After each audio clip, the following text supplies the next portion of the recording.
Welcome to my crib. This is our driver's area. We got this nice reupholstered seat with some cowhide and leather. I have my little corner over here of random items that I've collected that Brooke hates. We have some horsehair from Brooke's family farm of her horses. This is our first prototype of the bus we made before we even bought it. It's made out of paint swatches from Menards. We've got a nice collection of stickers of all the national parks that we've been to. Cowboy hats. This is our couch area. That is also our dinette where we eat and work, and it also holds a few of the 15 pillows that my wife has collected for this beautiful build. This is kind of our catch-all area of like stuff. We've got some koozies here, all of our shoe storage so that right when we come in, we can take our shoes on and off. Super convenient. Keys, we've got our battle axe and another battle axe. And scene. Okay, this is just like extra storage. In the winter months, this is normally stocked full of wood, but it's not cold right now, so it's kind of just our catch-all. We've got a little wood-burning stove here. These fold out for when we're cooking. It can hold like our pans when things are done cooking. This is where we do a lot of the prep for cooking. These countertops are actually just kind of scrapped lumber from a lumber mill, and we merge them into counters ourselves. It's one of our favorite things, a part of the build. I think that it really ties everything together in here, and when we first built them, I think our theme kind of came from this vibe. Then down here, we have a full slide out. I really love soup, so this was something that was super important to me. We keep a lot of our food and just kind of kitchenware, like stuff like that, down here. One thing you'll notice about our build, we do not have really any overhead storage. At first we were planning to do so, but then we put the ceilings up and we loved how open it felt, and we just kind of went away with the idea. For us, it doesn't really bother us because we think that the more storage we have, the more things we collect. So it honestly helps us stay minimalist. This is the other half of our kitchen. We've got a really deep sink here, which is very useful for when we're washing our bigger items. We did get it specifically this big, just in case we want to have a little baby one day, so we can give it a little bath in here. Just imagine. We also have this little camp stove, which works well for us. It's got 2 burners, a nice little oven for when we want to make pizzas and bake stuff. The propane we keep behind here. It's like a little 11-pound tank, which is enough to last us about 2 months at a time. And then down here, we don't have a ton of storage because this is where a lot of our plumbing is. We do have a hot water heater. Unfortunately, because it uses so much power, we can only use it when we're connected to shore power. We're boondockers, so that doesn't really happen a lot. This past year, I did take the liberty of insulating all of these pipes. We're not often in really cold spaces, but we wanted the opportunity to be in them if we ended up in them accidentally, which did happen to us our first year on the road.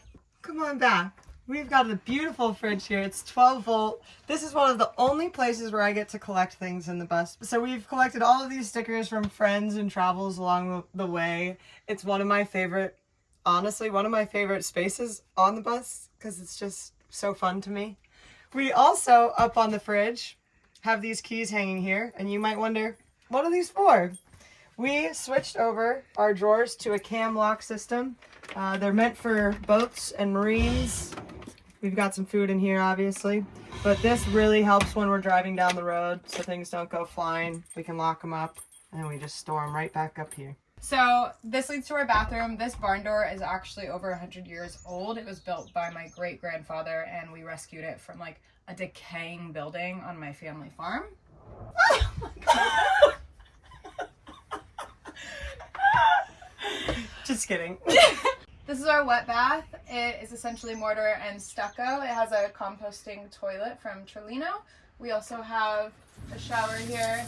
On the East Coast, we find ourselves using Planet Fitnesses a lot, but on the West Coast, there's actually not a ton around. So it is really nice when we can just kind of hop in here and get a shower if we're really dirty. When we hit the road, we had a goal of becoming much more stylish because we were hoping to hit a lot of thrift shops in little towns. Thankfully, I would say we have. But we really thought it was important to have like a full-length mirror. And then we also have a tiny little closet here because this is where we keep our jackets and things we need to hang up, and admittedly my dresses. Yeah. Thankfully, Brooke and I actually wear the same size shoe and a lot of the same clothes, so it's double the closet, which is nice. Yeah. We also have our laundry down here, and then these are where all of our pants are. Then we have underwear and socks back here, and our shirts as well. One more thing I'd like to point out back here is this jackalope that's been in my family for like 3 generations. None of my siblings wanted it, but I thought it was pretty rad, and it's just nice to bring some family items into the bus. We tried to bring as much of home with us as we could. And yeah, so let's move on to outside. And on the back, we have a 2019 Honda Rebel 500, which helps us get around when we park the bus up for like a week at a time. The only really sucky part is that if we ever need to get into our garage, we have to drop the bike. It's such a pain, and I loathe it.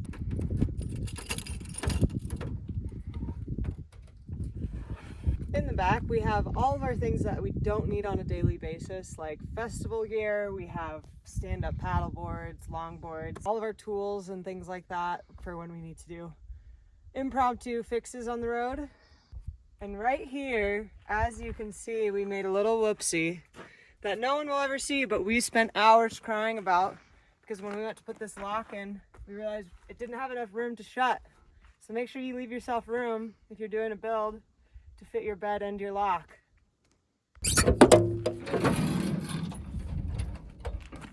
This is our engine. It's a DT466E. We also have an Allison 545 transmission. It took us quite a while to find this exact engine. We were not going to settle. This engine's treated us very well. We're very grateful for it. And we've also learned a lot. Side or this side? That side. This side. Good? Yeah. One of the most simple but most important things on our build is this drop-down table. We use it all the time when we're relaxing outside. We have beautiful weather today. A nice cold beer overlooking the Rio Grande. You can't beat it. Under our bus using Unistrut, we mounted 2 tanks, one for our gray water, which is 30 gallons, and then another one for our fresh water, which is 40 gallons. We also have a 3-gallon hot water tank inside the bus as well. We use PEX piping for pretty much everything besides our drain pipes. It's worked really, really well for us. We also did take the time to insulate it with some insulation tape, and that's allowed us to stay in weather like down to 25 degrees is pretty much as we push it. If we're showering at Planet Fitnesses, this will last us about a week and a half. Otherwise, 4 or 5 days if we're using it to shower. Brooke really hates bugs, especially ones that sting. So we got these custom screen kits and fit them to size on a select few windows to avoid chaos. We also have blink cameras all around the bus so that we can see if anyone's creeping outside.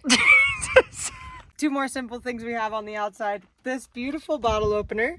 And then we have some LED string lights that go across the top here that are solar powered, and those really get the mood right.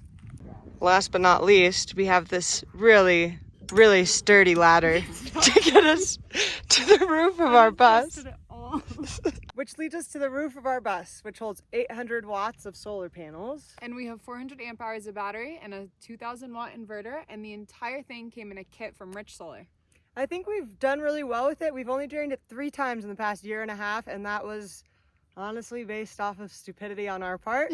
And I think that's the rest of the tour. I think that's it. So, Thank you guys for watching. Bye.